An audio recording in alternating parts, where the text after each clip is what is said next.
I mean,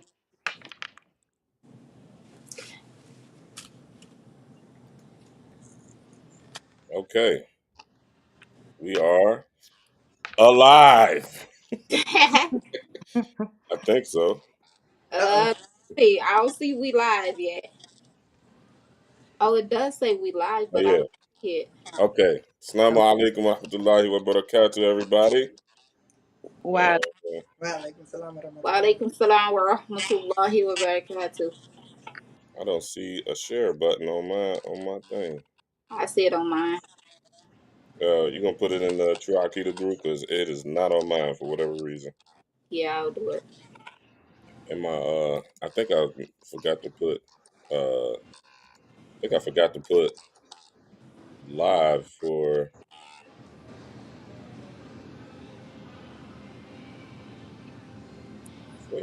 Instagram, and I can't tell.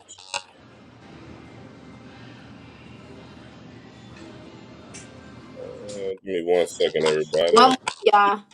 Huh? I said I was telling the people one moment. Shit, I don't know what happened to Instagram. It just disappeared. It's supposed to be doing it. I don't know if it is or if it ain't. I don't know how to work Instagram so well. I think I can't tell. I don't know. Let's see. All right, sorry, y'all. I'm having a little technical difficulty.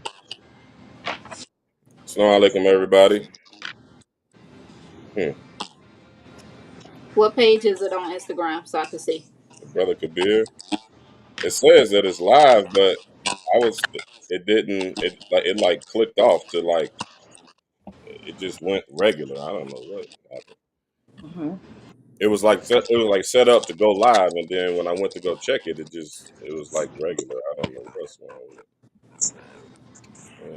Okay, yeah, I don't see it. We'll just have to set that up later on. Yeah, huh, Alaikum salam, everyone. that is weird. It's not even giving me the emblem for going live. Yeah, something went wrong. Am I echoing to y'all? I do hear a little echo. I don't know where that's coming from. Maybe I need to put on my earbud, but we far away from you. Yeah, I just heard you. Okay. Anyway, Bismillahirrahmanirrahim. إن الحمد لله والصلاة والسلام على رسول الله وعلى آله وصحبه أجمعين خصوصا على الخلفاء الراشدين المهديين أما بعد. Good evening, everybody. Got a hot topic, as always. Oh, you can see my wheelchair, man. Somebody crop that out. Arms like that. Oh man, blooper moment. Did you put it in the latest group? Babe? Yeah, I did. All right, It's in there. alhamdulillah. Okay, so inshallah ta'ala, we got another great one for y'all tonight. Sister Ruqayya, what's going on? Where are you at? Sister Ruqayya, where are you? We she's supposed to be on here, right, Nyla? Think of what we was talking about? And your friend is burnt out, man. Oh, She is burnt out. Anyway, so we have our two beloved great friends on Facebook with us, Sister Zenzele and Sister Divine, to weigh in on this weighty matter. Are there marriageable? Well, we know that there are, but we just trying to see where they at, right, y'all? Yeah. Yes. I was waiting to see if Nyla was gonna answer. Live stream would have ended. I'm okay where I'm at. So inshallah ta'ala, y'all go ahead and introduce yourselves to everybody. Everybody pretty much know you Zenzele, but Divine, go ahead and introduce yourself. I I prefer to go by the name of Fatima. Divine is my birth name. From the country of Islam, how we represent nation. But I am a certified life coach and empowerment coach. I've been Muslim pretty much originally from New York, raised in Atlanta, and now live in Florida. So I'm pretty much a social advocate and just, a person who just likes to help the community with different life skills and career training, things of that nature. So I speak for a lot of women. I speak for a lot of children who don't have a voice. That's pretty much how I came into being a life coach. So thank you for Alhamdulillah. inviting me, inshallah. Alhamdulillah. Sisters Alhamdulillah. in ZLA. I am 50 years old. I'm a medical speech pathologist. I work with individuals with traumatic brain injury, dementia, stroke, things like that. Um, I've been Muslim since I would say 19, um, and constantly striving. Alhamdulillah. So you said since 19. Yeah, so I started at 16 in the nation, and then I moved over to Al Islam when I was about 19. But I'm prior military, out of the military. I mean, I got a whole life story, you know what I mean? Alhamdulillah. Alhamdulillah. Alhamdulillah. Alhamdulillah. Alhamdulillah. Okay. They said that Sister Fatima was breaking up a little bit. Yeah, she was. Yeah. Can you guys hear me? Because I'm not sure. I'm not Yeah. in a normal location, so I'm in my sister's house. I'm not at home answer right now, but I'm not sure. Can you guys hear me now, or am I still breaking? Yeah. That was clear. Okay, all right, Could y'all hear? Yep, I can hear her. okay. Okay. So, inshallah ta'ala, I wanted I chose this topic and, specifically the two of you ladies, alhamdulillah, to assist us. Oh, yeah. Y'all make sure and like, share, and subscribe. This is Black Muslim Media. We have a voice too. Throw that in there. Don't be a hater. Y'all make sure and like, share, subscribe, drop a comment, even if it's just a salam alaikum. Hey, how you doing? Y'all look great today. Great show. Say something. Say something. Don't be a hater. Let's make sure and keep the Ahlus Sunnah wal Jama'ah algorithm flowing. Inshallah ta'ala. Assalamu alaikum, Ismail Perez. Habiba. Assalamu alaikum. But I chose this topic because y'all know with the whole gender wars and everything, it got real bad in 23. So I hear a lot of sisters saying pretty much what the topic is today is that I mean it's pretty much hard to find a Muslim, a marriageable or a eligible Muslim man. Not that uh, any of us are disqualified for any Mhm. reason or another.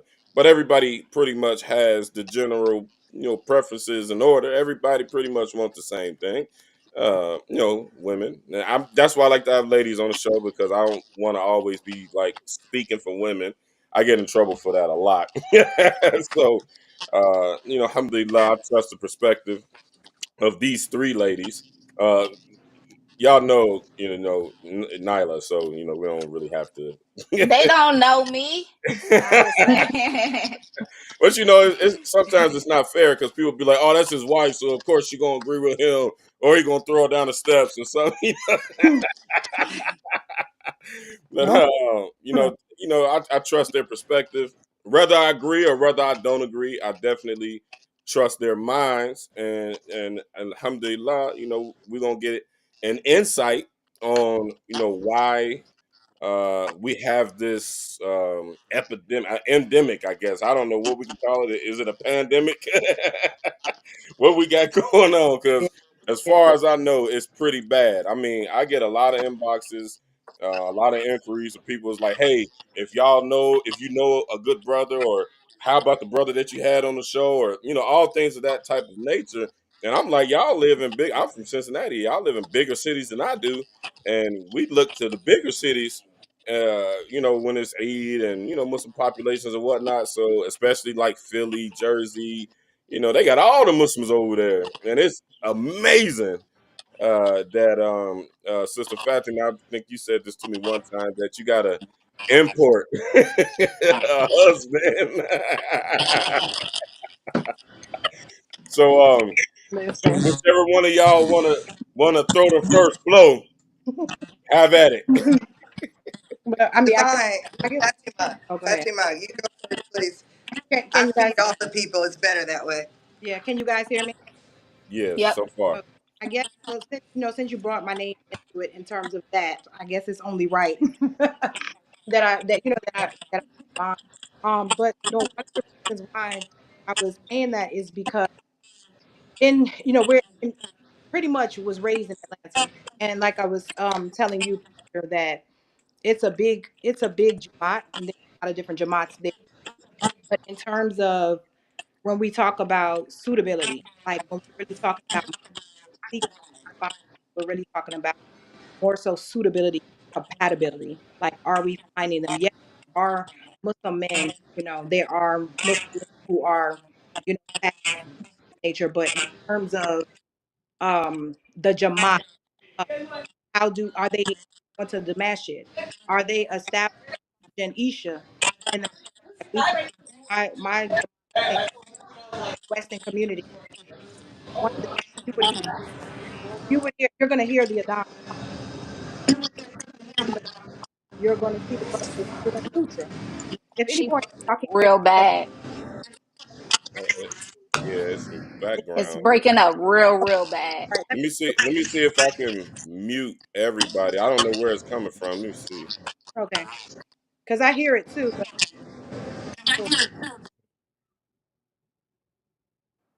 Can you hear? do you guys want me to say something or? Okay. No, yeah, we can hear you now. Okay, all right. So I'm Okay.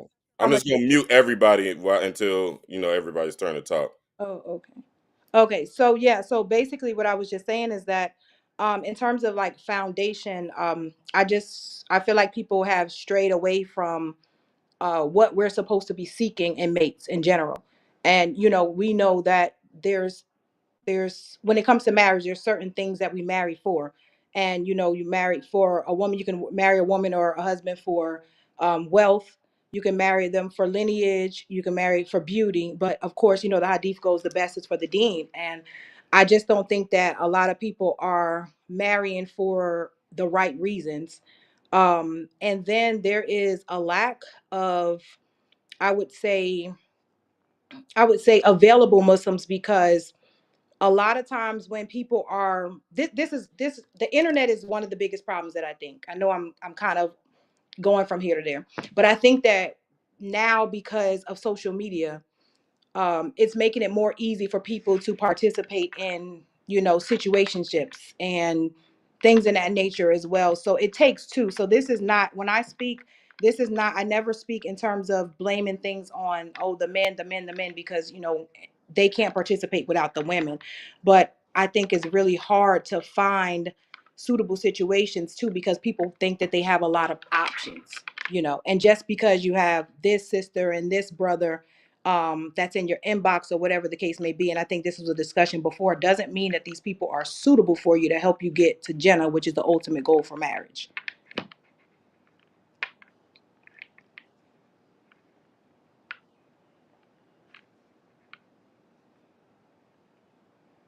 So, can you guys hear me?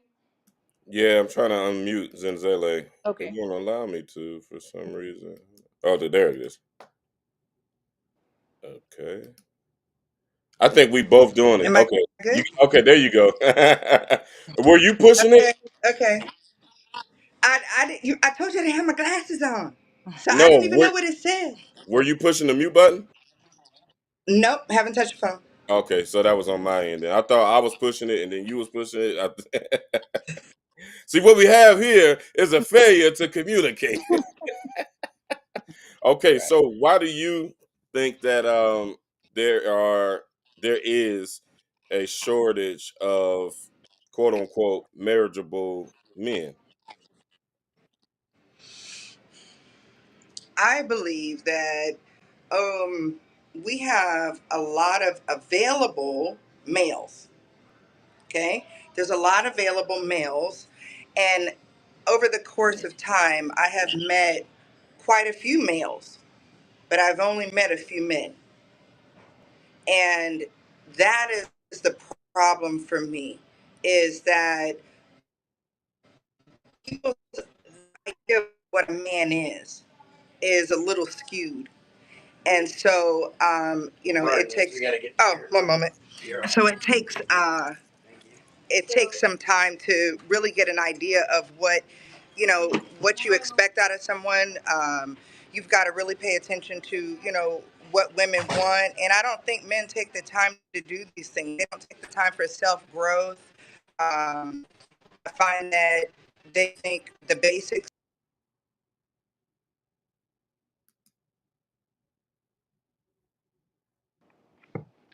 The connection is breaking up. Yeah. Nyla, can you unmute yourself or no? Yeah, it gives me the option Okay, to all right. unmute For myself. whatever reason, it wasn't working for me or whatnot. Okay, we'll wait till she comes back. So, Sister Fatima, I think they missed that first part. Okay. We had a lot of background info. I think it was in Zele's background because when I Oh, muted her, it went away. okay. Talk to us more, or reiterate the part when you said, about growing up in the West End community in Atlanta, and that whole scene. Like, what happened to those guys? I mean, so one of the things that I would tell you is that Dean was something that was implemented, really strict in terms of our parents and the community and things of that nature. I just think You that there? growing up, Okay, we can see and hear you now. yeah, um, I just think that growing up in the hood in the urban community, there were a lot of nuances, in terms of just being the males being able to kind of out and trying to figure out in terms of gang life and things in that nature and just doing things that just kind of being called to the streets.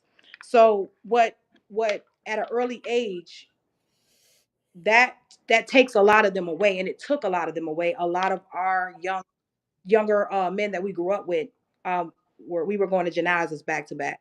We were Oh, big, and then the ones that weren't being buried, they were incarcerated.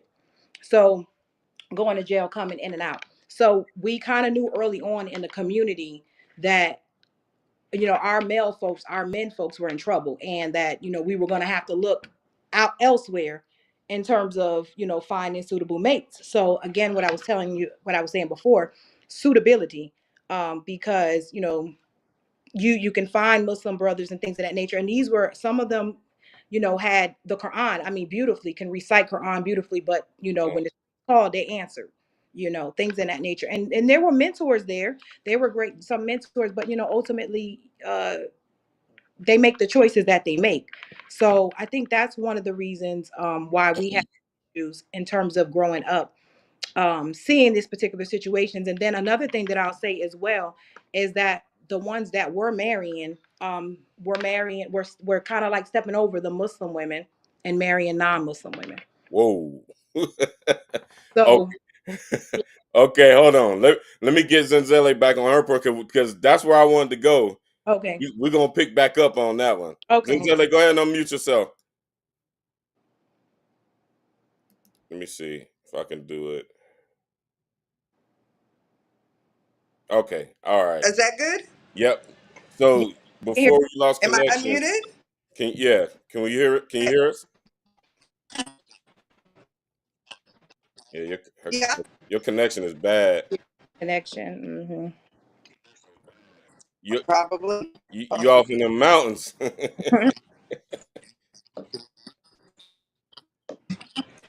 you hear me? Barely. Better?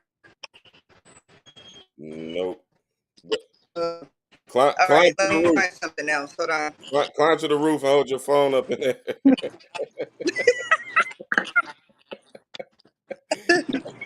Okay, is that better? Yeah, we can hear you now. Just can barely Is see you, that but better? we can hear you.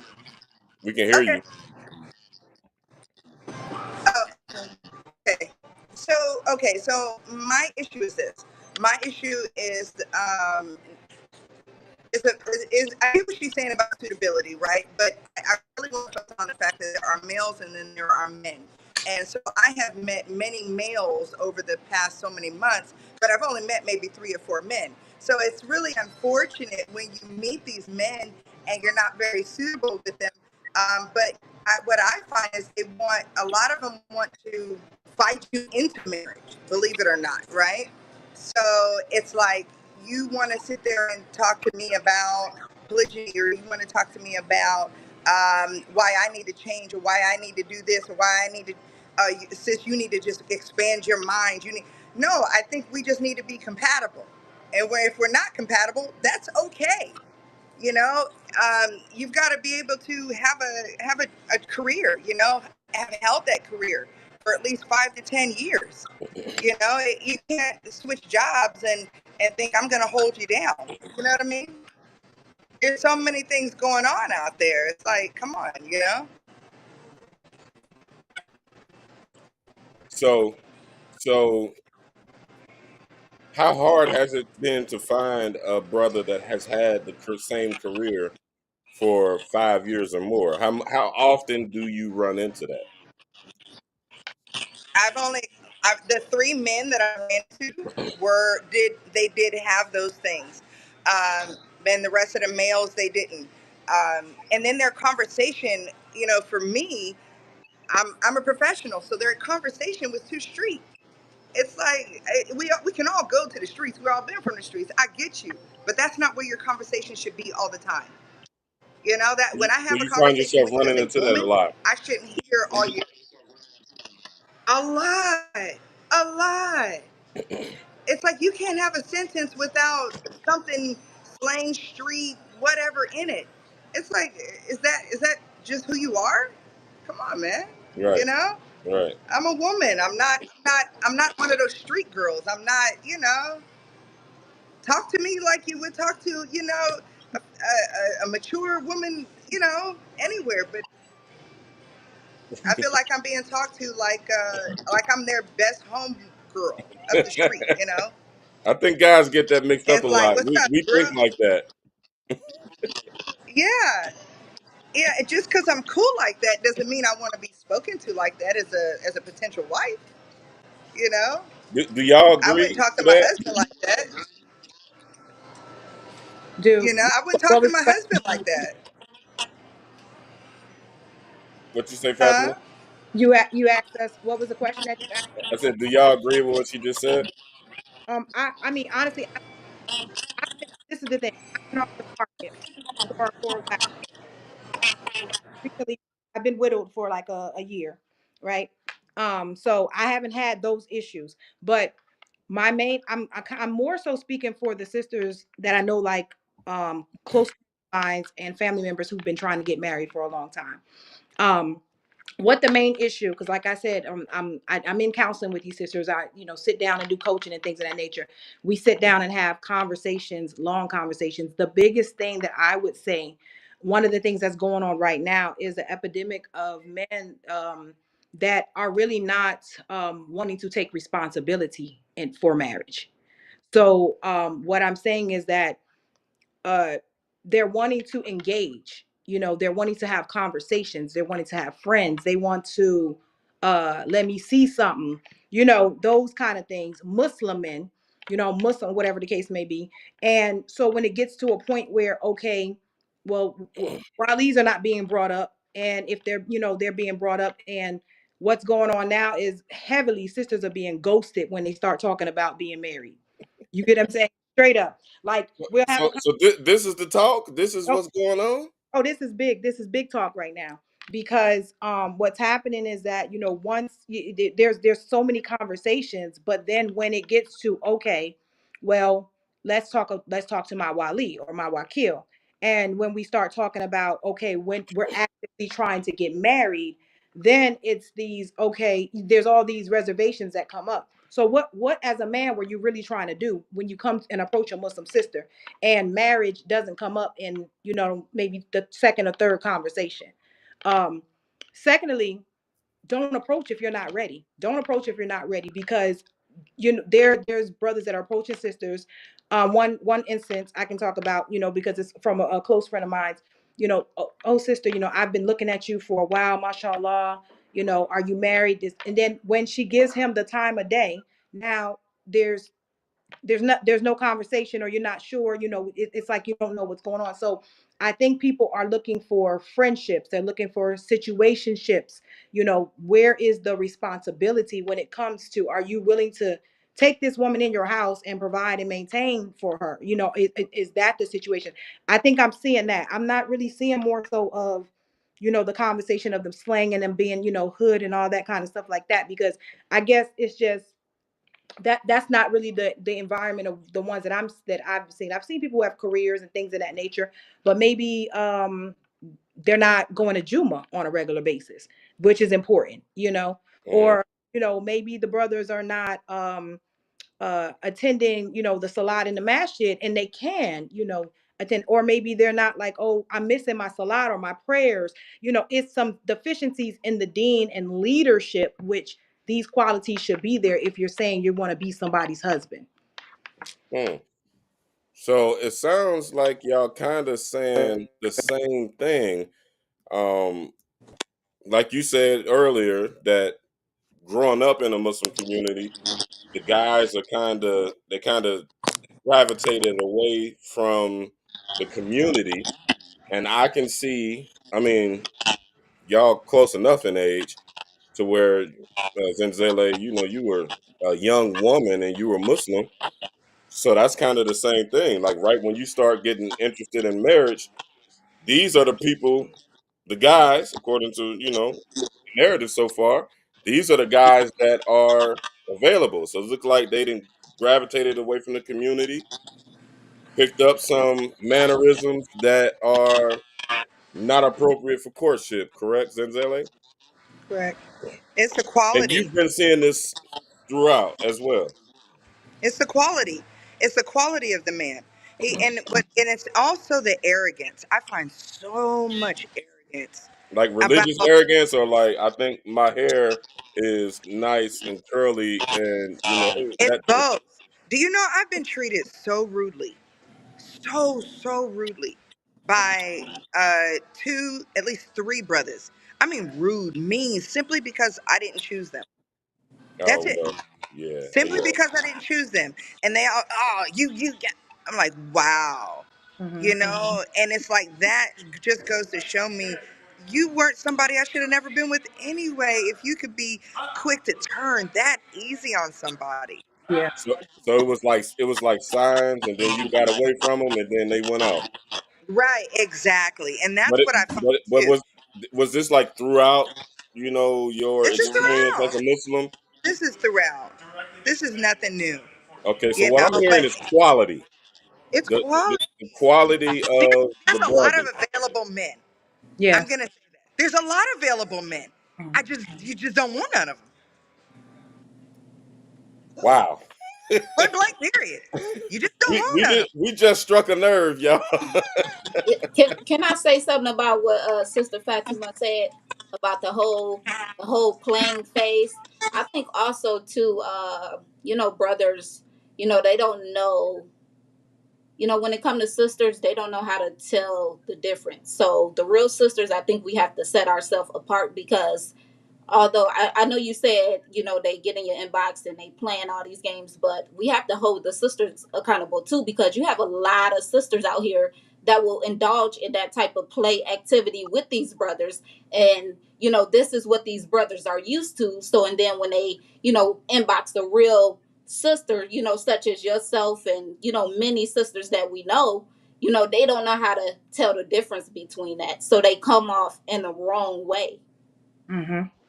Yeah. So the sisters are most definitely responsible for that, because they play a lot of games too with these brothers. Yeah. Yeah. Absolutely. When I tell them that we're no longer suitable for marriage, that means for me, that means our conversation's over.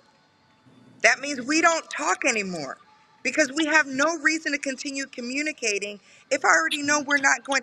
It's like, why? What for? We're really heading down a road of fitna. Yeah. But Yeah. they get upset by that. Well, I just want to be your friend. I don't need a friend. Mm, I'm looking for a husband. I'm not looking for a friend. yep. So once we're no longer compatible, then you need to remove yourself out of my inbox, and you need to just speak to me on my public page. Mm, And that's just the best way it goes, you know? So there has to be some boundaries, and I don't think men are used to boundaries, you know? It's like I'm not available for everybody. I'm available for that one man. yeah. And there are, I mean, there's some quality brothers out there. Quality. It's just, Haji Hamid Abdulaziz, I see you, player. I'm gonna get you in there. It's a lot. It's hold on. It's 129 comments already. We struck a nerve officially. So, But you can I say? welcome to my hood, y'all. Where you get in trouble for what you say on the internet. Honey, what happened to my camera? No, you good? We can see you. Oh, I can only see the tree, Oh, the plant. can, Okay. Girl, what you? You all right over there? No, I'm fine. I can't see myself, but I can see the plant. That's why I'm sitting here like, okay, can they see me? You yeah, Like, can't we see. You can't see you your know, face. we no, can I see. can't. the one of the things too that I really want the men to understand is there's a lot of us who just don't care that much about the money, the dowry, and the finances. And there That's are what some. the brother Haji is alluding to. But that's a whole topic in and of itself. I want to get to that point. He talking about the dowry Okay, or whatnot. okay, I want to okay, get to that point. So that's why I okay, was telling the brother Haji, we gonna get with him. Right now, I okay. really want to like kind of. And I can't see any of the comments, so I'm just floating blind. Oh, okay. Also, can I So can I You say don't a want little to I'm bit? see. real You free don't to want to see talk. some of them. So You, Also, Yeah, that's too, okay. also too, I think that it's a, it's a lot of available men out there, but also in that selection of available men, you have some men that have these these superficial requirements for marriage. Like, you have to be a certain skin tone, you have to be a certain size, like, you have to be a certain height, or automatically you just disqualified. And the sister can be a really, really good sister, but that just automatically disqualifies you. And I'm saying this because me and Abdul, we know a lot of brothers that's wanting to get married, and we know good sisters. And when we try to pair them together, this like disqualifies the sisters. mm-hmm. Yeah. Leave it up. You just disqualify her altogether. Never mind that she has good character, she has good deen. Mm-hmm. She's a good Muslim. She has everything that is needed to have, to be a good wife. Yeah. But since she not, that size you want, that skin tone you want, she's automatically disqualified. Yeah. So let's talk more. Let's elaborate on this quality issue. Why do y'all think that the quality? Well, Sister Fatima, you alluded to what kind of happened as far as the quality of the men. Mm-hmm. Um, what do you think happened? After that initial gravitation, let's say, cause I'm a revert, so I didn't get the opportunity to grow up in a Muslim community, so I don't know what it looks like. So, like, what really happened? What did you see in like your 20s, Mm-hmm. and 30s? What have you seen as far as the quality of men degrade? Reduction. That's what I'm seeing. I'm seeing a reduction. I'm seeing it's not we're not dealing with the same men that we were, at least that were raising us. We're not dealing with the same, we're not dealing with the men that were like our grandfathers. We're not dealing with a lot of hard working men. And I say this with love. There's role reversals out here where um Muslim men are engaging in things that nature too. But I know it's systematic because the men, the women have been, put it like this. I know it's a lot of systematic things going on because the women have been promoted while the men have been demoted. Right. And then if you get the women who, are not, don't know who, they are in terms of their femininity and things of that nature, then you'll see an imbalance in the household where, the women is doing most of the providing, and, the men are not, up to par. So, but what I've seen is that, one, there's a lot of trauma in our communities. Um, from our There's a lot of mental illness issues in our communities. These are the barriers that we're having, why we're not able to have healthy marriages, because we don't have healthy individuals. There's a lot of trauma that needs to be addressed with people in terms of, how we grew up, and, changing the mindset of, individuals and things of that nature. So it starts with individuals. That's one of the things I would say. Um, Another thing that I would say is just changing is that, I just don't see, again, the I don't know, maybe if it came with the liberation movement of the women and things of that nature too, and all of this collided together. But I just remember the men that would, like, if they see you that walking down the street and things of that nature, they will provide suture for you. They looked out for you, things of that nature. I'm seeing more of a manipulative pattern of, let me see what she has. You know what I'm saying? Let me see, let me bring this dean to the table, and I don't have to bring nothing else.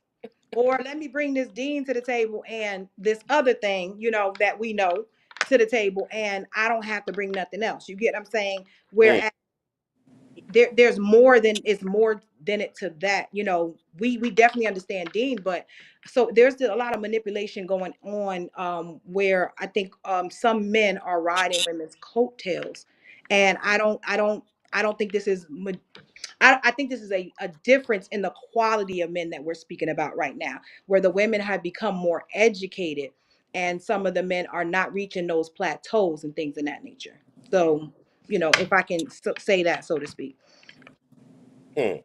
Sisters in LA, what do you think happened in regards to the quality? And alhamdulillah, you older than us, so you've seen a lot more than we have.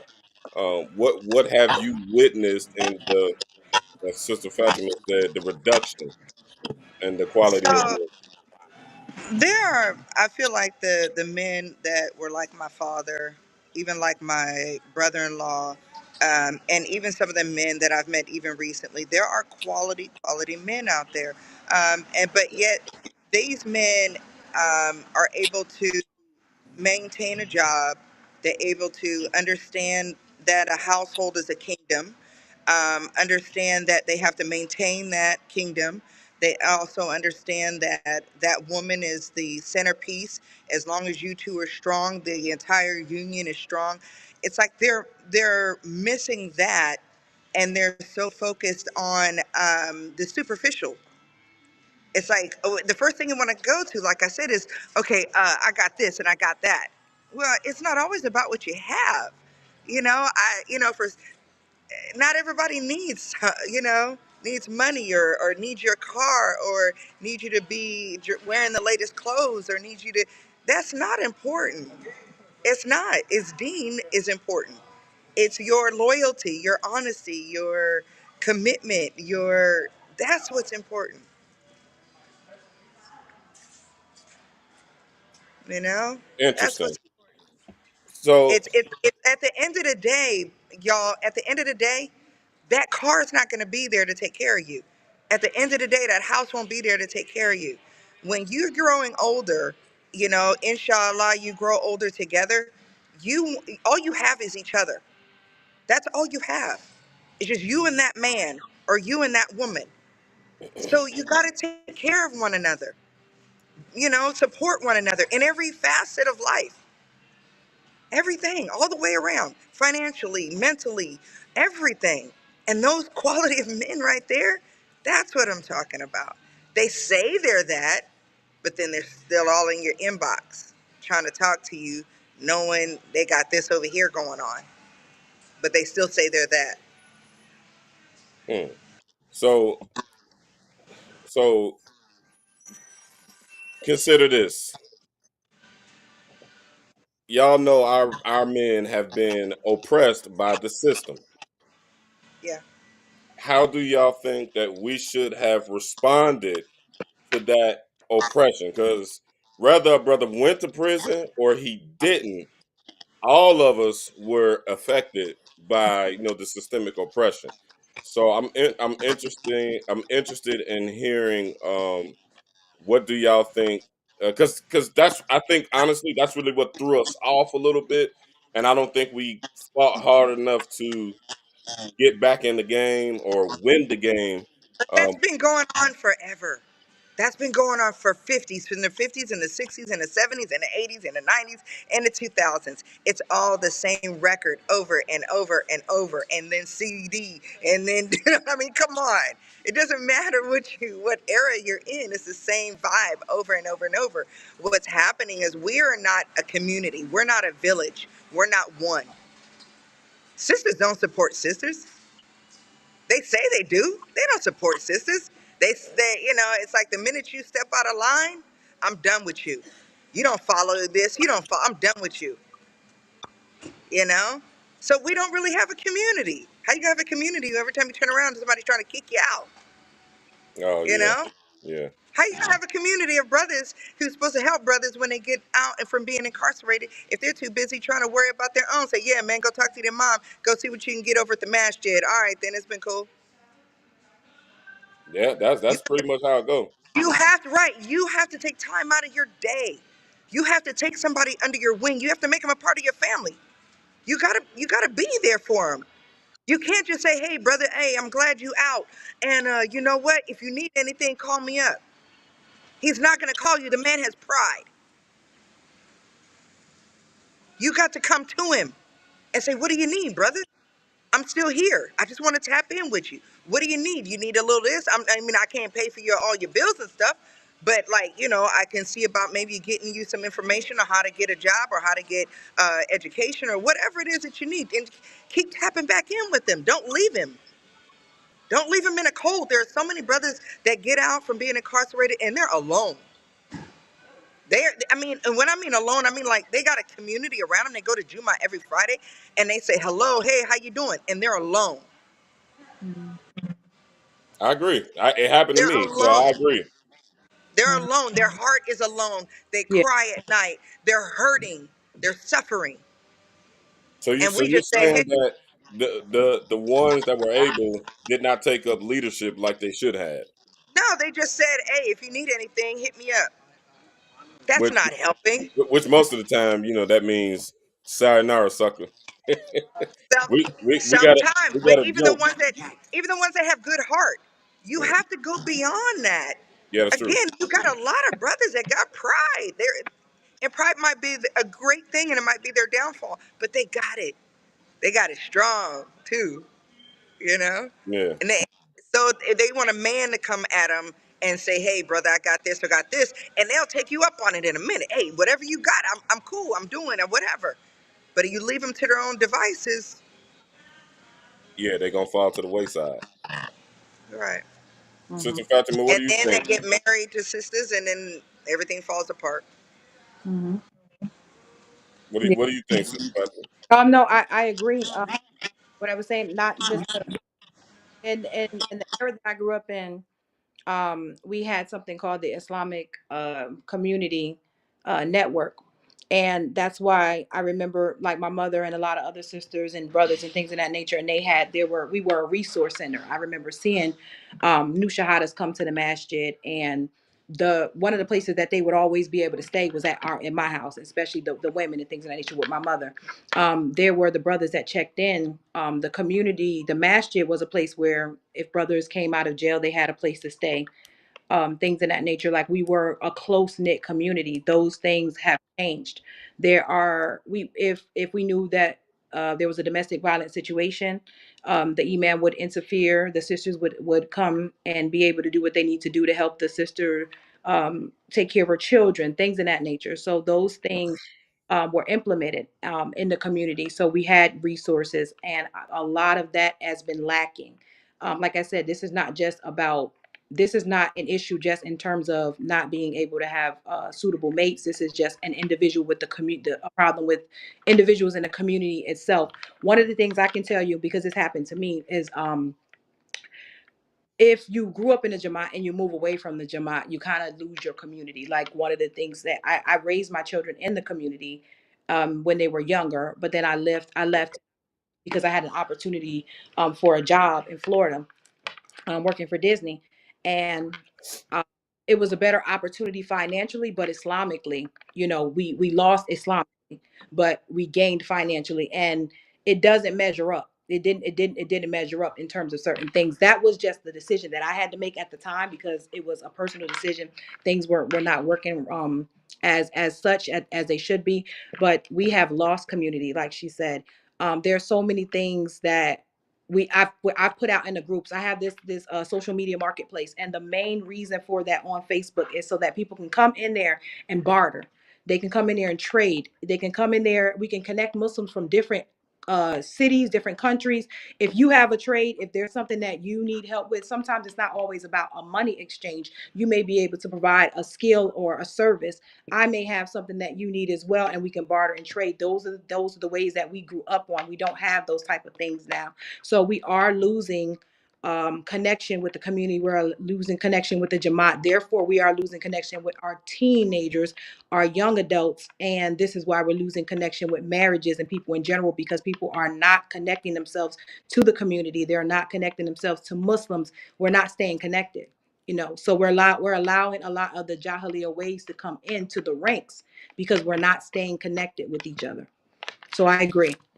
So I'm hearing that the quality of men reduced and decreased um, evenly, I guess, between the two of you all's perspective, because there is a lack of leadership of Black Muslim men in leadership. Because I mean, y'all can only do so much. Y'all doing a whole lot. Like everything that y'all saying, that's a lot. But y'all got to be left to do what women are better than anybody else at. It sounds like to me that from y'all's perspective, um, we have a lack of leadership, and because we have a lack of leadership, we have a lack of production of leadership and also structure. So if there's leadership, there will be structure, and if we have some structure, then we can begin to pump out good men. Yeah, y'all, is that kind of what it looks like?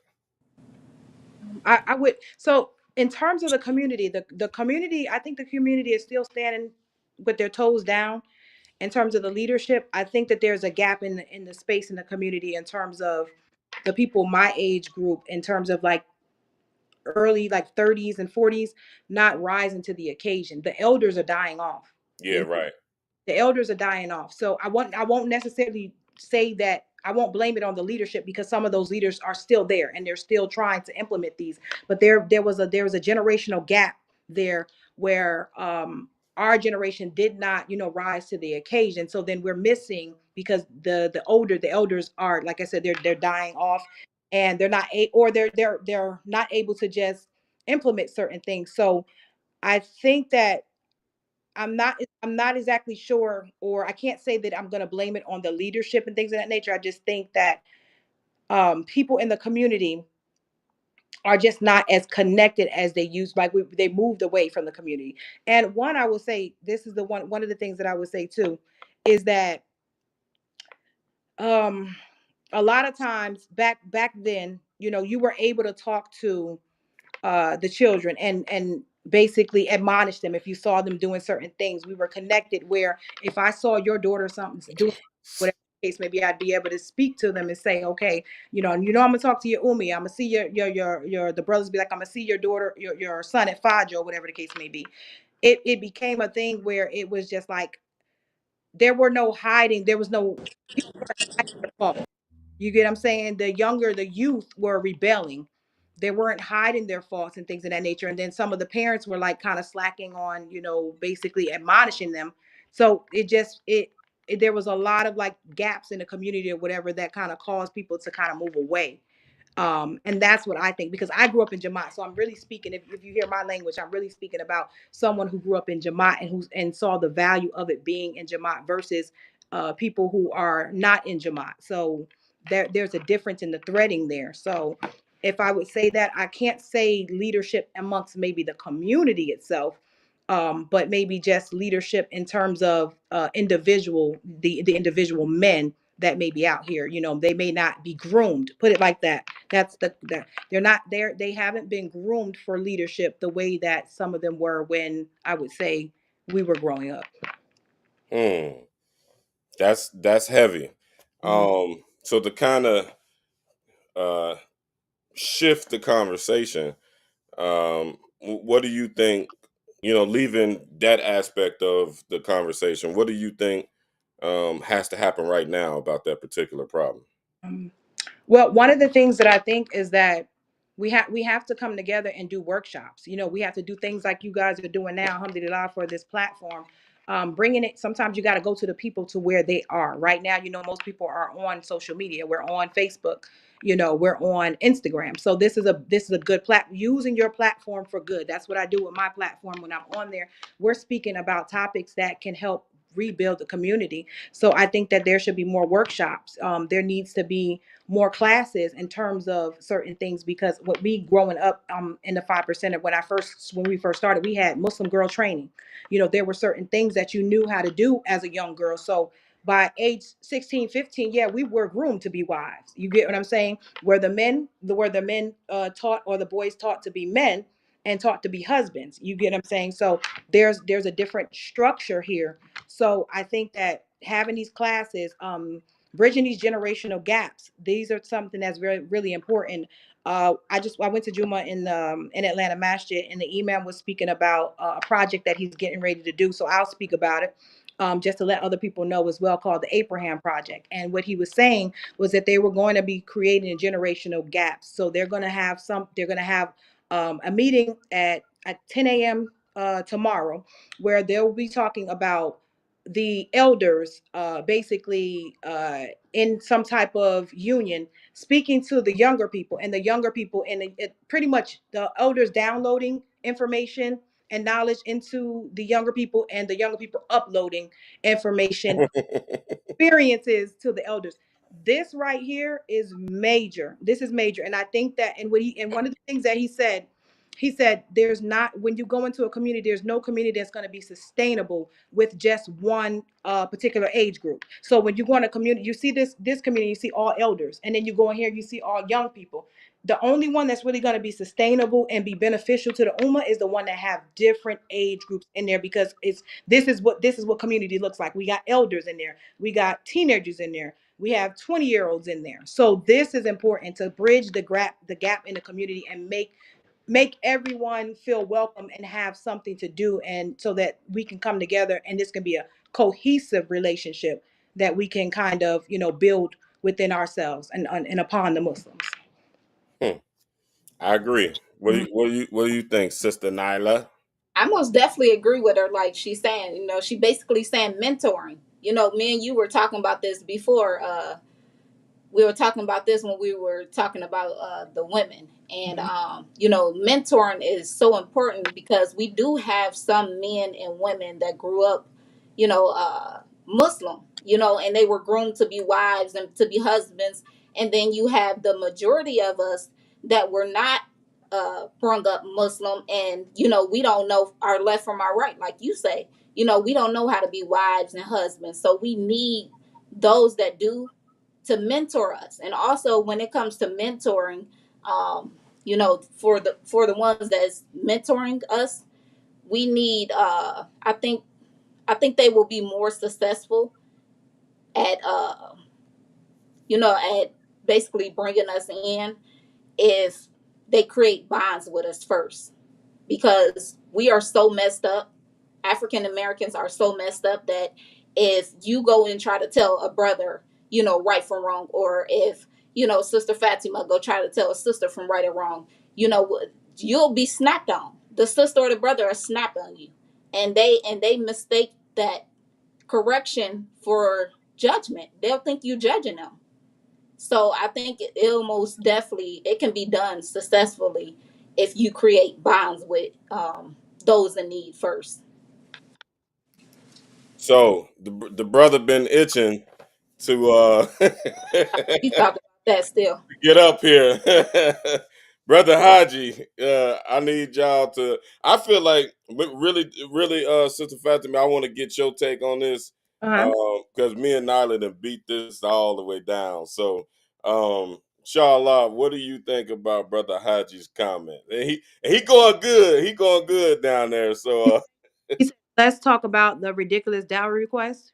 yes, Oh, yeah, I think that that's something that we do have to talk about. He's absolutely correct in terms of marriage and things of that nature. A lot of reasons why some people are not getting married is because of, the ridiculous dowry request. Okay, when you're meeting, this is my thing, when you're in a relationship or you're trying to get with someone who you are trying to build a life with, and you want to, alhamdulillah, increase each other in all aspects of life.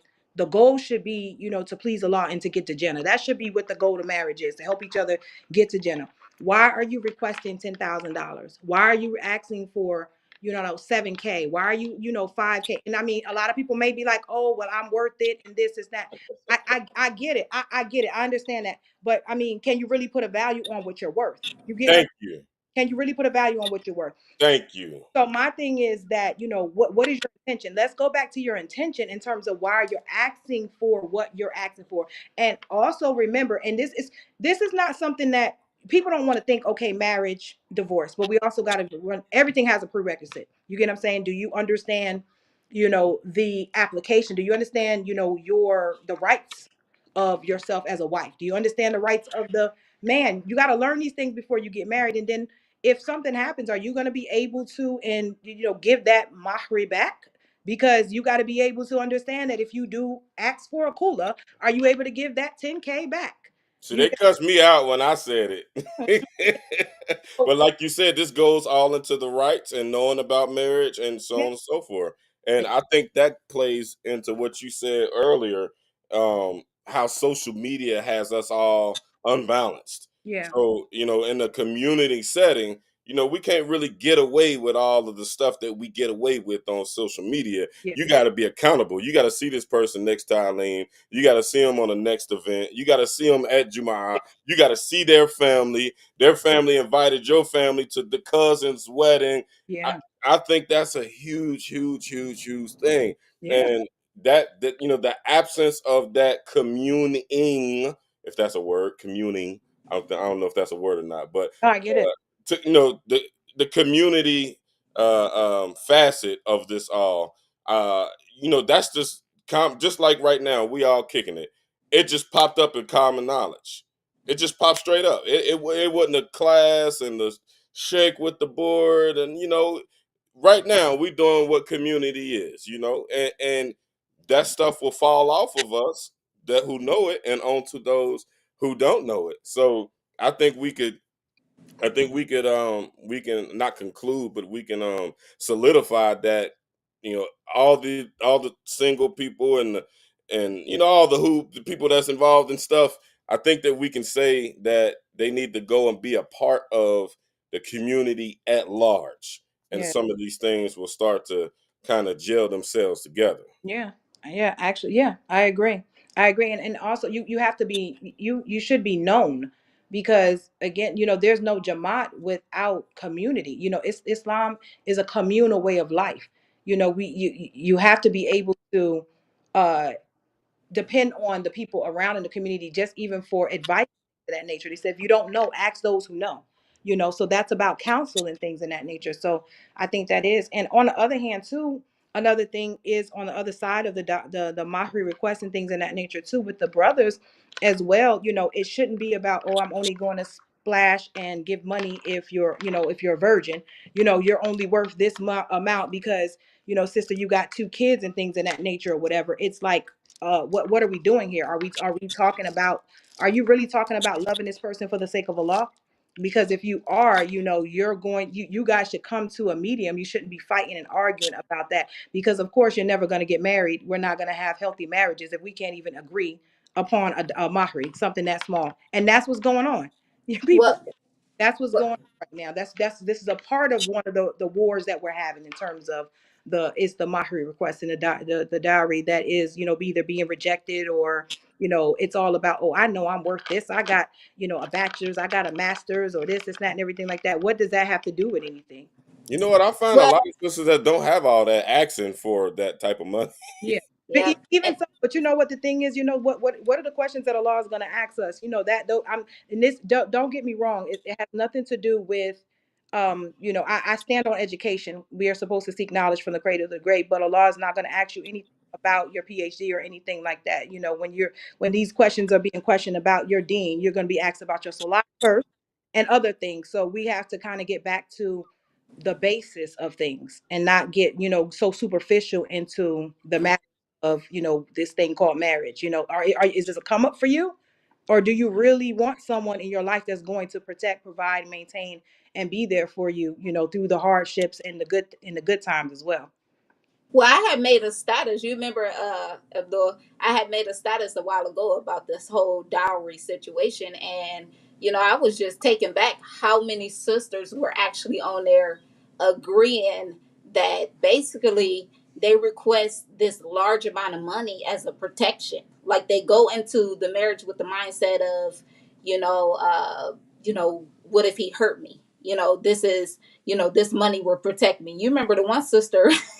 What did she say? She said, "Well, at least I have my $10,000 and have a broken heart." Yeah. You remember that? No, yeah, she said, I think if I'm not mistaken, I think she said or she responded to somebody else that was going good on that particular part of the thread, and she said, "Would you rather cry in Dayton or Dubai?" Yeah, broker with some money. Ah, That's Hey, so I they gotta are going respect her into hustle this though. type of But mentality.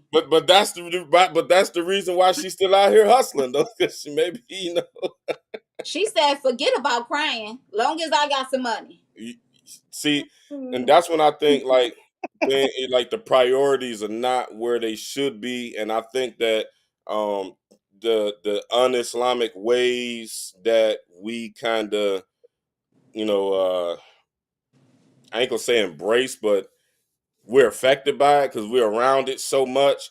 I think we bring in. I really truly believe that we bring a lot of that stuff into the community, yeah, and then we go and look for a hadith because they was on that particular post about dowry and giving the mahar back and all of that. They was on that post, quoting hadiths, but misquoting hadiths. But they go on and searching on their phone and boom, they put up a hadith. I think like we getting we didn't got too far. I mean, this is all boiling down to community. I think that's the biggest thing we can take out of the conversation so far is that if we were more of a community, especially with the men, then we could increase the value. But Sister Fatima, I like what you said in response to that was that you don't think that there's a lack thereof.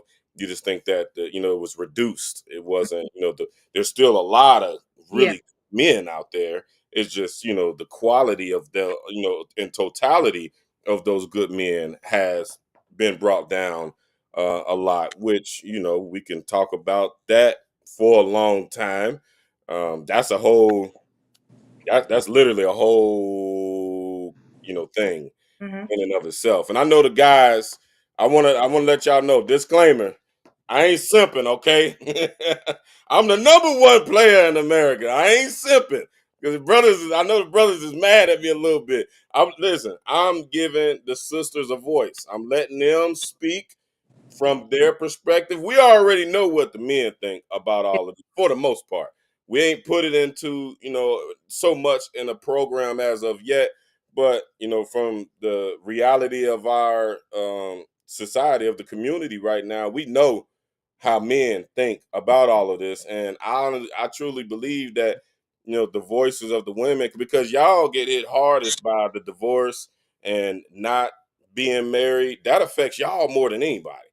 We gone somewhere else and start a whole new life, and we tell the new wife that the ex-wife was crazy, and the new wife believes us, and we and y'all get stuck with the kids, not stuck with, but the kids are left with you all, and y'all gotta try to figure it out for yourself. And then the husband, the ex-husband is over here, and he worried about his new thing and his new situation for obvious reasons.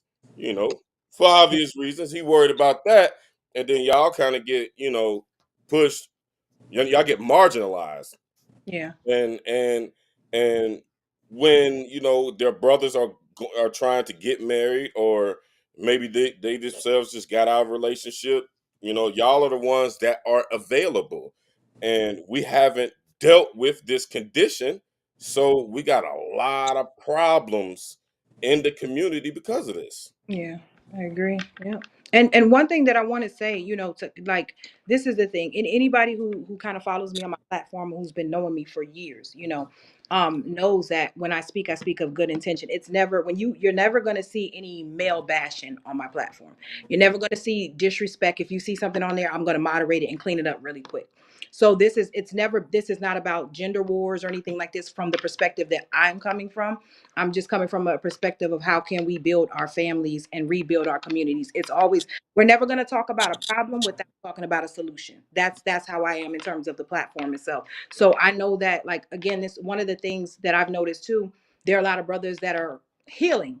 There are a lot of brothers that are healing from trauma situations, from ex-wives, or being forced with child support, or the being in the penitentiary, things of that nature. So they're not available for marriage because of that as well. So I this is so for me, I'm we're hearing those stories as well, because I don't just hear the sisters. I hear a lot of brothers, because they know that I do anger management, domestic violence counseling, and things of that nature. So I hear from a lot of brothers too that don't have a voice, believe it or not. Or when they say something, they feel like they're not being heard. You get what I'm saying? So it's an equal playing field here when it comes to being able to respect what we're saying as women, but to be able to also respect what the men are saying as well, and to be able to listen. So that's kind of like the common ground here in terms of why I speak out and say certain things, because I think that there is a lot of uh finger pointing,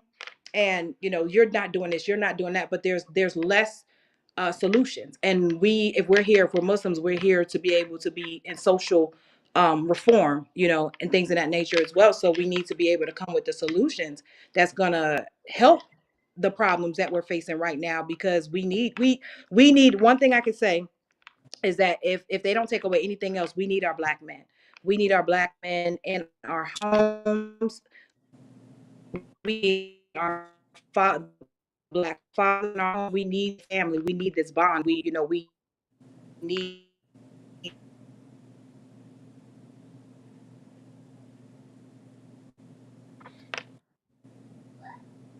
Okay, you broke up for a second. inshallah. Guys,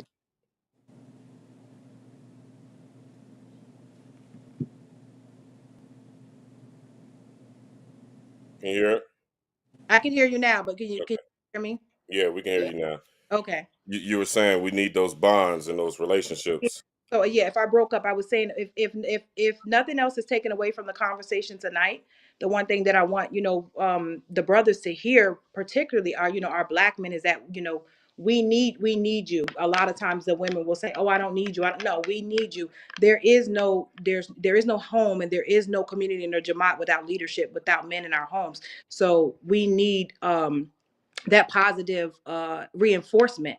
So we need more protectors, we need more providers, we need more fathers in our homes, or whatever. So whatever that takes for us to get to a better place, inshallah, we have to work together on both ends to make that look like something that's tangible. So let me ask you this. There's like 300 something comments. I apologize, anybody, if I'm missing y'all's comments. It's like 300 something comments, and I'm trying to sift through the comments to get to the ones that are relevant to Hmm. the conversation. Yes. But I see a lot of comments about reverts. So you were raised in a Muslim community. Like they going back and forth in the comments about Some reverts are saying they're not embraced appropriately, and they're using the word groomed appropriately, and the reverts are saying no, we were groomed and we are groomed. Um, something ain't right there. What do you what if do you think it was a problem with the reverts coming into the community and Oh no, marrying no. sisters and sisters marrying brothers who became Muslim? Do you Oh think that no. was a problem? No, not at all. This is not going to be a conversation about reverts versus people who were born Muslim or anything like that.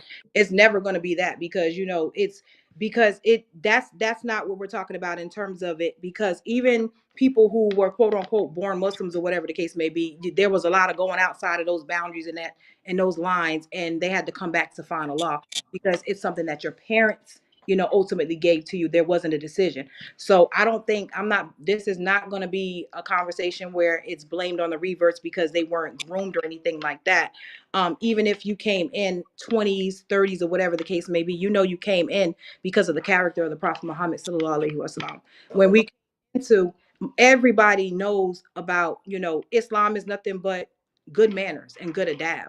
So even if you didn't come in, in a household where you were taught that, your connection to Islam had to be through the Prophet Muhammad sallallahu alaihi wasallam as the example, as the walking Quran. So when you see those things, and if we're looking at the hadiths, and we're looking at the stories of the Prophet and his wives, those should be our these are things that we should hold tight as our role models. Not the Beyonce, not the Jay-Z relationship. We should be looking at the Khadija radiallahu anha and the Prophet Muhammad sallallahu alaihi wasallam. So I don't think that it's not a grooming issue with them. I just think that it's an issue of, it may be an issue of knowledge and application. Whether, go to a community, if you feel like you're not getting what you need, go to a community where you feel like you fit in and you can get what you need, because you do need that reinforcement. So it's it's a coming upon all of us that if you take your shahada, that you take those steps to be a better Muslim, to behave, to make your 5 salats, to fast and things of that nature, to do the fundamentals of Islam. But the community has a responsibility too. Like, what it is, the Fard Ayan and the Fard Kifaya. There is an obligation on individuals to practice Islam, but then there is also communal obligation for us. Someone in the community has to be able to come through and say, hey, let me get over here and deal with these new shahadas.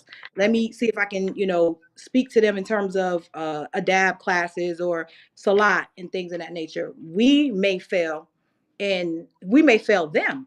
There may be an issue where the people who have been Muslim all their life may be relaxed, and we could fail you guys. You get what I'm saying? So this is never a conversation of I'm practicing more, I'm practicing better, none of that kind of stuff, because we grew up that way, or the reverts have an issue because they weren't groomed or whatever. All of us can learn through, the example of the Prophet Muhammad sallallahu alaihi wasallam and his wives and the Shama'il and things of that nature. So if we deening, we deening, and that's my answer. Alhamdulillah. That's a good answer. Alhamdulillah. that I that made me feel good. I got a question for Sister Fatima. Someone said, "Can you give your thoughts on penitentiary marriage?" In terms of marrying somebody who is in the penitentiary or Yeah. want to come out. Yes, that's in a penitentiary, but I believe that he's on his way out.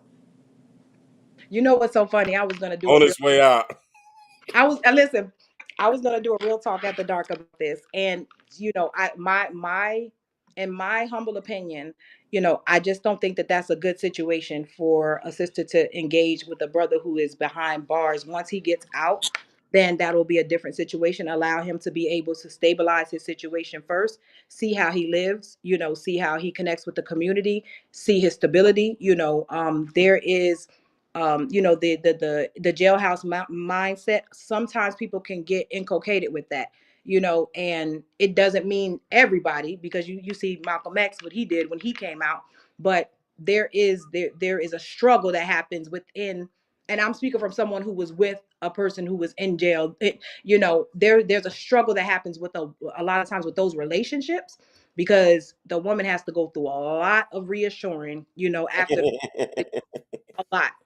Um, and because naturally what happens. So my suggestion to a woman who is even thinking about a situation like that, um, you want to see this man's leadership beyond those bars. You get what I'm saying? You want to see what he can do, beyond past, you coming in and putting honey buns and oodles and noodles on his, what can he provide, what can he do for himself.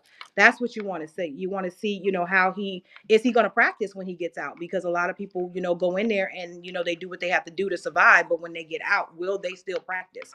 So you have to watch these behaviors. So I would not suggest that. Let him get out and show that he is able to, still maintain his deen and his taqwa, and work from there. Then you can get something going. So that would be my advice. Alhamdulillah. Alhamdulillah. Shout out to my girl Betsy. She on the screen. She Oh, she kind of helped me get started no. doing the podcasting thing like 3 years ago. She actually me and her and I actually started the True Akida of the Salaf. We actually started that group together.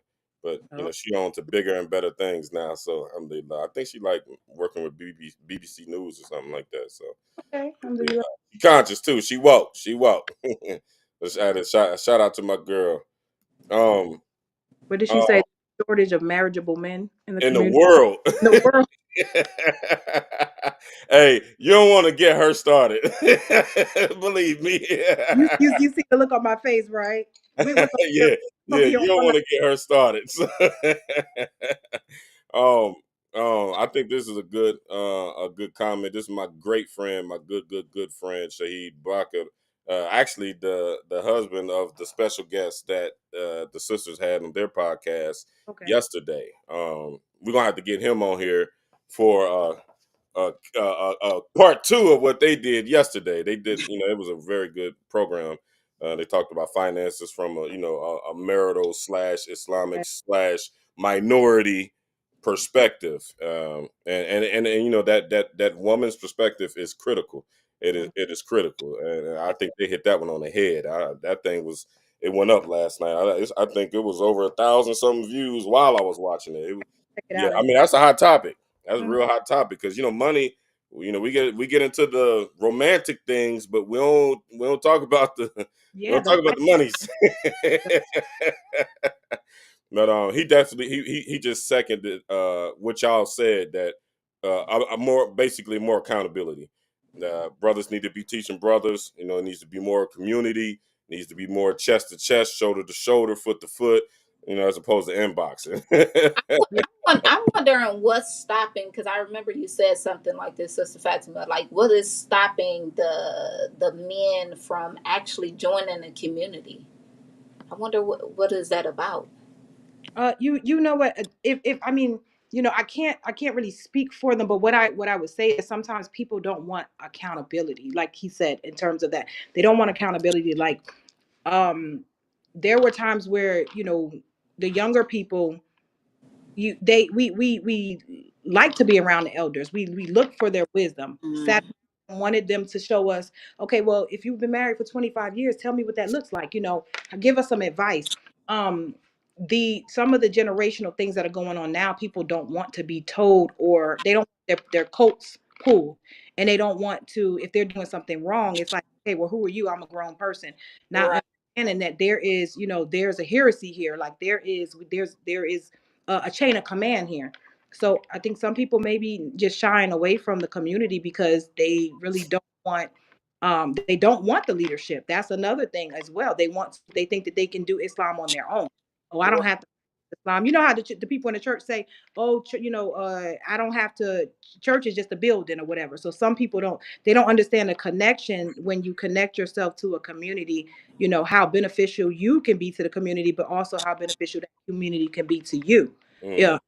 One of the things I'll tell you, I'm sharing this in transparency, is that I recently lost my 18-year-old son in July, Allah. and I was and I raised him in Atlanta, but I moved to Florida, and I was in Florida for like 10 years, and I was trying to establish a community there, but there were more foreign Muslims there, so to speak. And this is not to say anything bad, but when I was bringing my boys there, let me go back to come forward. When I was bringing my boys there, they were, trying to learn Quran and things of that nature. They weren't really connecting there because they were like had to do Google Translate or whatever. There was not a connection there. My boys felt out of whack and things of that nature. So we stopped really kind of like going to the masjid or whatever. But I still kept my community ties with the El Mukmanoon, Atlanta Masjid Quran, those things, because there was work that I did in the community, so to speak. So when my son passed, the community came through. There was cars coming down here. My imam, he spoke to another imam in another part of Florida, and they got things together for that. The finances came in. I felt the presence of my community. You get what I'm saying? In terms of, Alhamdulillah. and that was very, very, that was soothing for me in that particular situation. Had I been a person that didn't have Jama, it would have been a lot harder. So this is why I said that not only do we need the community, but the community needs us as well, so that we can bridge these gaps and we can help each other fulfill our rights to one another. Most definitely, most definitely. Alhamdulillah. Alhamdulillah. Hmm. What what do you what what do you think about this? The sister said, I think men need to take classes on how to be husbands and provide before they marry. What do you think that'll kind of go well, in the community? I don't think it should be addressed as that. I mean, they could have like not if you come in and tell somebody like, okay, I think that you need to learn how to be a husband and be a man, then they're going to take automatic criticism to that off the rip. For Nobody's sure. going to want to hear that. No one. No. So it, can you guys? You got to mute Zinzile, honey. Oh, okay, yeah. Zanzile, where you at? It's very loud. We it's very loud where you at. Yes, she trying to talk. Yeah. Okay, So so go ahead, you. yeah, so you have to do this. You have to do this in different ways. Like when you do the workshops or whatever the case may be, you can do it in different ways. Like the brothers can come together for martial arts training. They can come together for archery training. They can come together for hadith training or different things, and within those formats, or they can come together, go shoot at the range. There's an elder there, there's someone there, there's a youth, there's someone there. You start building conversations and trust with people, like your wife was saying earlier, and then from there you can form bonds and have different classes. But to try to just say, people automatically are going to be defensive about, oh, I'm not going to go to the master to learn how to be a husband. It's like, so, having certain classes there that may not be labeled that, but you can also implement those type of things when you're around each other, is going to be good, so to speak. Gracefully answered. Hmm. Gracefully answered. Like, I think a lot of sisters that really don't know how things are done when they come into Islam. I think that like you said earlier, Nyla, that connection with the sisters that have more experience, whether they've been Muslim for a long time or were raised in a community or whatnot. They can. Uh-oh. Giselle, come back in. I think I accidentally clicked you off, or maybe she clicked off. I think that's imperative that sisters like you, sisters like y'all, be able to take sisters in and alhamdulillah, because I'm glad you said that, because as a man, I ain't going for that. And there's a conversation amongst the guys where we say, I don't need no help running my household. Yeah, yeah. Is it We firm is on it that. is it because y'all have big ego? Uh, Or do no, y'all really feel like y'all don't need the help? no, not that we don't need the help, but we don't want to be told what to do in our homes, because we Yeah. all leaders in our own respect. And like they say, what I eat don't make you go to the bathroom. So I mean, with guys, we're very territorial, especially about our households. Mm-hmm. Like with me and the brothers, like I'm connected with a lot of brothers, and we real to the bone. We don't bring up our wives and our homes maybe it's an issue and it won't come up a lot of times in like the group conversations. It'll be like one brother who connects with another brother a little better than he does with the rest, Mhm. or he connects with this particular brother the best. But men, we don't. We this my household. I'm gonna put it down how I'm gonna put it down, and Yeah, but I think that that is part of the problem, that men think this way, and a lot of men that think this way actually do need the help. They need somebody telling them, I'm not saying that we don't need the help. I'm just saying um, certain approaches won't be the best when dealing with a man because okay, we're territorial. yeah, Yeah. And we're leaders. At the end of the day, we leaders, and we all feel like we're leading efficiently. We Mm. all feel like we're Yeah. leading efficiently. So, Yeah. Zele, you back? Okay. What you got to say? We just went good. Shoot. Why can't? Oh, shoot. I'm talking to her in backstage and she ain't even up here. They There probably you thought I was go. crazy. They like that brother done broke his leg and they gave him them good pills. He talking to himself on live. Don't follow him. Don't listen to no more of his classes. The brother crazy. Here come the Wahhabis. well, can I share something Then I really gotta quick? bust a shot every trip. Y'all know I gotta get this smoke. But No. Can I share something really quick for those that didn't watch? It kind of have something to do with the comment that Jessica, I just love her name, posted up here.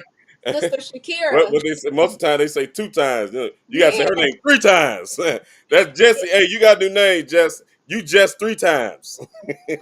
So I'm so basically Sister Shakira, and we know her personally, and we know how her household is. We know she have great sons, great daughters, alhamdulillah, well educated, everything. And she was saying yesterday on the platform that she had posted her sons in a group and was looking for them wives. And we all, honey, we know, Mm-hmm. what background they come from. And so they know how to be husbands, but they are younger. I think they like 24, 25. And she was saying that how so many sisters shot down her sons, even though they know how to be a husband, but they didn't have the money, because they so young. Wow. And she was like, she was just like, it was crazy. Like, I have really really good sons. They don't have Okay. the amount of money that sisters are requiring, because they so young, but they Okay. they they they, they have the characteristics of being a good husband. Okay. I don't know if am I still muted? No, you Nope, good. we We. can hear you. Oh, Mm-hmm. well, what I was going to say about that is okay. I can kind of see why a sister would not choose him because he is not settled yet. He doesn't have himself, probably his own place and his own, unless they already did have their own place and their own car and their own job and be secure. So how would I feel comfortable walking into something that's not secure and letting him lead me? And I don't even know if he's going to still have this same job next year because he's so young. Mm, You got to have your own, irregardless of the age. I mean, I remember when I went to school, I graduated, and when I graduated with my master's degree, there were 20-year-olds graduating with theirs, mm, 20 somethings. So imagine these girls or at 20 something graduating, ready to start their careers, and they run into these beautiful brothers on Dean, but they don't have nothing. Mm-hmm. Yeah, I mean, So I most definitely get that. I get exactly what you're saying, but he's if he's a provider, he's got to have the ability to provide. And what age are we talking about in terms of these sons? Ages? How old were they? I think her sons are like asking 20, for a friend. yeah, like 24, 22. Yeah, they they Yeah. they they they pretty young, and I mean, they're educated. They grew up in an Islamic household, like have wonderful parents. You know, um, so yeah. But you know what? Well, There are some people. There are some parents that would go in line with that. You have parents that are okay with their children living with them as long as they're trying to do something halal, and they would rather them, that's and live with them, and then they would, kind of help them get jobs or things of that nature because you see that these two young people want to get married and we're going to encourage them. You have that in certain households. But then you also have people who are saying no, we think that they need to, this man needs to support himself and be able to support his wife. And I understand either side. So they just need to find that particular parent or, whatever that situation that works for that. Because yep, I've seen it happen. So that's pretty yeah. much what it is. It just needs to be something that's a compatible nature The with. support has to Yeah. be there, right? They just Most have to definitely. have the support base, whether it's in the home and they've got family, like she said, or he's able to do it on his own, one or the other. But there has to be a sense of security. Yeah. Most definitely. Most definitely. Mhm. That's all. That's all. Either way. So, But a lot of times, too, I want to put this out there because I know that there's a lot of young guys that reach out to older women. And I just need to let this be known that most of the times that I understand that I'm hearing a lot of the, well, Prophet Sallallahu Alaihi Wasallam, he, married Khadijah and she was 20 years younger. And I get that. But we're talking about a different time. Okay. So nowadays, when you're coming to me and I mean, at 28 or 38 or 40 or whatever, and you're coming to me, I need you to understand that it's more than just, do you have the funds, right? So some people say, well, I've got a job, I've got a house, I've got Dean, I've got all of that. Well, then that means you're perfect for a 38-year-old. That means that you need to really, you're going to be a great husband for someone your age. If you have all of that, the reason why it's not a good fit for someone who's 50 like myself is because of the fact that we have a different idea. We have a different mindset. Where my mind was at 30, nowhere near where my mind is at now. And that's not to say one is more mature than the other. We just have a different mindset. That's all.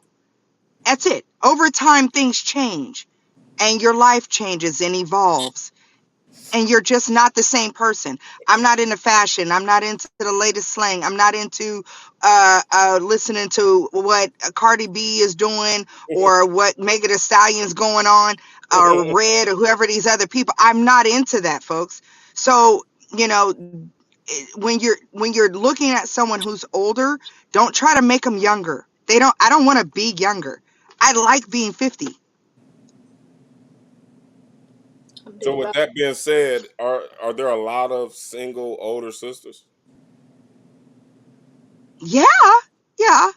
And I get it. I understand. Let me tell you what I hear from them. The younger ones don't want to cook. They don't want to clean. They don't want to take care of the kids. They don't want to do anything but go to work and come home and that's it. They don't know how to pamper. They don't know how to, bring him something to eat. Like Nala was talking about the other day. Cater. Make a plate of food and bring it to him. Yeah. Got a cup of water or tea, bring it to him. Come by, you give him a kiss and a hug, a little rub. I don't know. For whatever reason, that just doesn't happen. Mhm. And that's what they're looking for. But yet they get more like, where you go, you can get your own plate. I mean, it's not that serious. What's the problem? I mean, why? I mean, I'm not your slave. But it's not about being a slave. It's about just appreciation and respect, really. Mhm. Some of us sisters, we know why we do it, but I try to tell them that, you know, So let me put they're out this to there y'all in before every we age range. They're out there. let me put this to y'all before we get out of here. Because we almost at the 2 hour mark, which is where I like to try to keep it. Closing out, and just briefly, y'all, I guess y'all three give y'all perspective on this before we close out and give our closing statements or whatnot, our conclusion of the conversation. I'm seeing in the comments a lot of the brothers are talking about learning Dean and leading with that, but I think I'm here. If correct me if I'm wrong, I'm hearing from the ladies in the comments and on the our speakers that brothers. I'm hearing provision. So in the comments, the brothers are talking about leading with the dean, and I think I'm hearing. from the sisters leading with provision. Do y'all think there's a disconnect right No. there? It now here's the thing. A man needs to be well rounded. He's got to be well rounded. I'm not we're and many women will say he doesn't have to have a lot of money. Some of them do, and I feel sorry for y'all. But he doesn't have to have a lot of money, and he doesn't have to have this and doesn't have as long as he's got good dean and all of these things. Okay, but it's a balance, guys. It's a balance. So you have to be able to provide at least the basics. The basics, y'all. Hmm. Just the basics, okay? Provide the basics, but you have to be on dean too. You have to be a balanced man. And that's what sisters want, a balanced man. Both. Yeah. What do you think, Sister Fatima? What I think is I made a post, a comment about this, in terms of women falling in love with men, or going with a man that makes them feel safe. And what I say by safe is it's physical. It's being safe physically, protector, maintaining, emotionally being able to understand her dynamic as a woman. Financial, being able to provide and maintain for her, and spiritually as well, being able to lead, and be that imam in the house. So if Mm. those it's what, and that's what she said again, well rounded. So when we say safe, those all those areas, am I safe with you financially? Do I know that you're going to make the best decision for it? You may not have a lot, but what you're going Right. to do, what you have a skill set, and you have a mindset that is not a poverty based mindset. It's a mindset that I Yes. know that no matter what happens, I'm going to provide and maintain for my family. I'm going to take care of them. Even if my job laid me off, okay, I got to hustle on the side. I know how to do this. I know how to do that. You're not just going to, look at me and be like, okay, and we're here. Like I said, the sisters, we're we're here to be able to help whenever we can, but we need to see that effort. So we need to see that work ethic. We need to see that effort. So it's not just about And the effort can't sit there for week after week after month after month after month. That exactly. effort can't just be effort. You see what I'm doing? I'm You got trying. I'm trying. I'm trying. we got to see progression. That's what she said. We got to see progression with that time. So we're gonna trust you because okay, I'm gonna sit back and trust you because I know that you're gonna make the best decision for us. You know what I'm saying? That kind of thing. So when a woman is given, when you picking a husband, these are the things that and even early, I didn't know this, even though I grew up as a Muslim. That's one of the biggest decisions you'll ever make in your life, the most important choices you'll ever make in your life. Making sure that, because with women we can't have multiple, so you got to make sure that you pick well. And so again, Mm. that decision can make or break you, vice versa with men or whatever. So I think to go back to make to bring this back to the full head of what you were saying. Yes, you're going to lead with Dean, but we need to feel safe in those other areas as well. What do you think, Nyla? Well, you already know what I think. I guess I come from, I agree with them, 100%. But I don't know if it's just because I'm a little bit younger. But for me, number one is the dean. Uh, as far as money, as long as he has a plan, you know, not like a plan to, to do better. I'm all for marrying a man that doesn't have a lot of money because we can build together. We can get the money together. Or I don't mind if I was a sister that had more money, with putting my husband on. I don't mind that. I'm more of like I guess a Khadijah. Okay. I'm more of like her. You get what I'm saying? But I'm not gonna just, it has to be a man that I see potential, that is striving for sure. You can't be a bum for sure, you know. So I mean, that's where I stand with it. So for me, it's not about, having a lot of money or none of that at all. And I'm a second that what she said. As y'all know, I came home and started my own landscaping business. I was relentless when I came home from prison. I'm not the type to ask anybody for anything. And so I started my landscaping business. Cool. It just gradually got to where it is now. Alhamdulillah, it's doing very well now. Alhamdulillah. And when her and I first got together, we was coming back from Florida for the first time. I'll never forget it. We were going to the bank. You asked me to take you to the bank, and I was playing on my phone while you was doing whatever you was doing at the bank. And you asked me what I was doing. I was like, I'm checking out these mowers, and I wanted to get a bigger, better mower so I can extend my services and make more money ultimately. And she asked. She don't know the first thing about lawnmower. It's funny because I used to joke with her. I not used to, but I joked with her one time. She was cutting her own grass, and I was like, "You need the yard bar." But so she don't know the first thing about a lawnmower.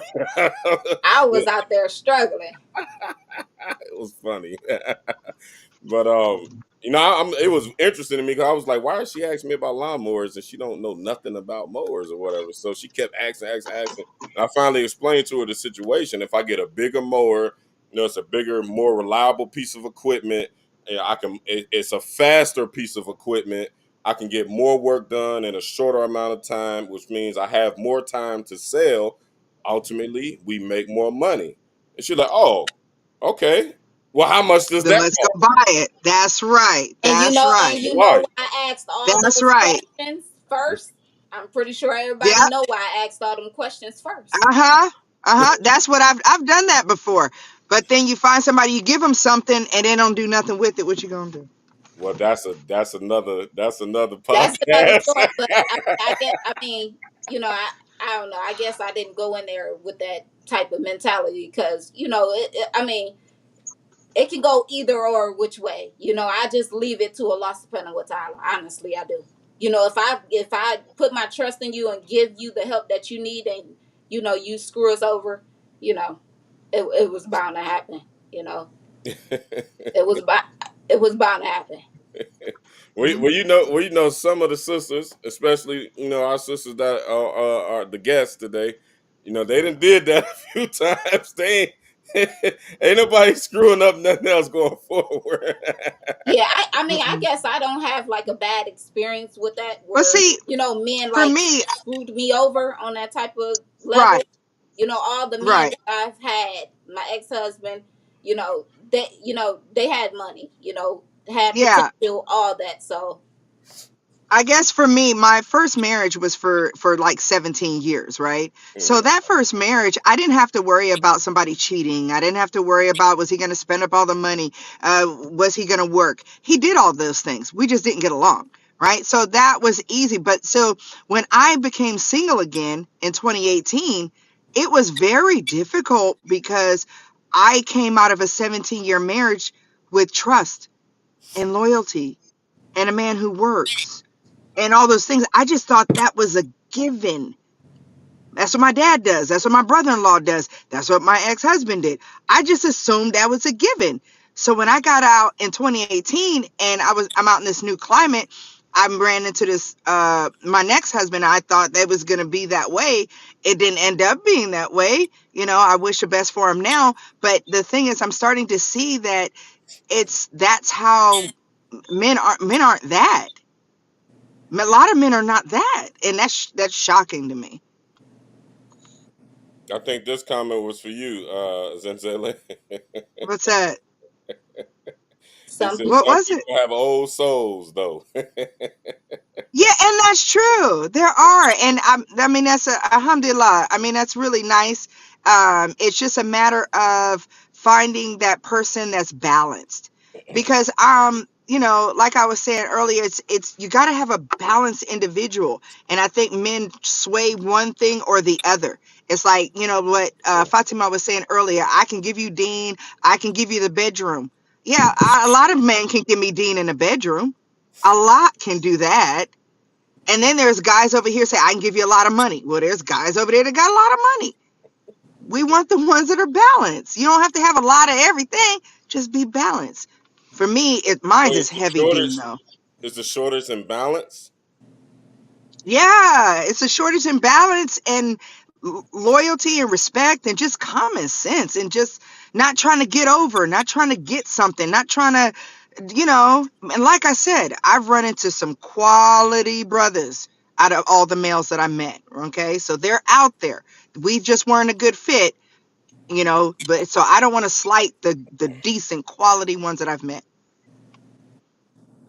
Alhamdulillah. Oh, okay. Phone went dead, one of them. Alhamdulillah. Okay, well, closing statements. I guess everybody. What Brothers, is we love y'all's? you.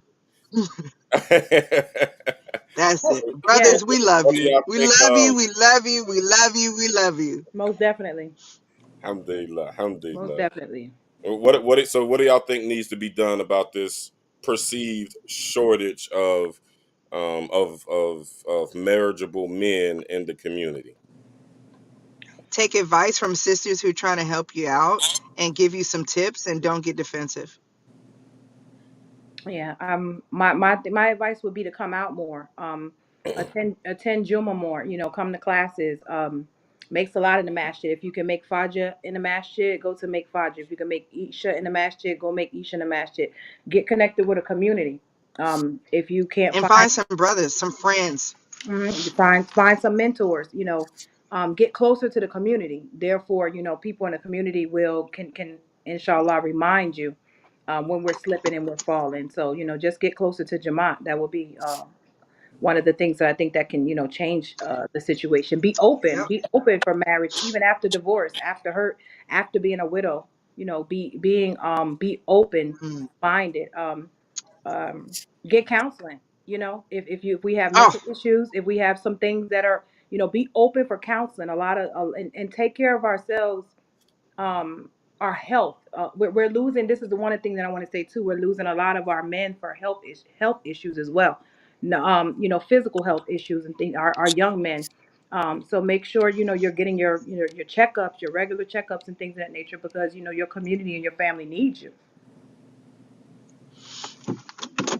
Sister Indeed. Nyla, I what mean, advice do I you guess, have? Because you real tapped in with the sisters, both older, younger, middle age. You tapped all the way in, so your statement is gonna carry a lot of weight.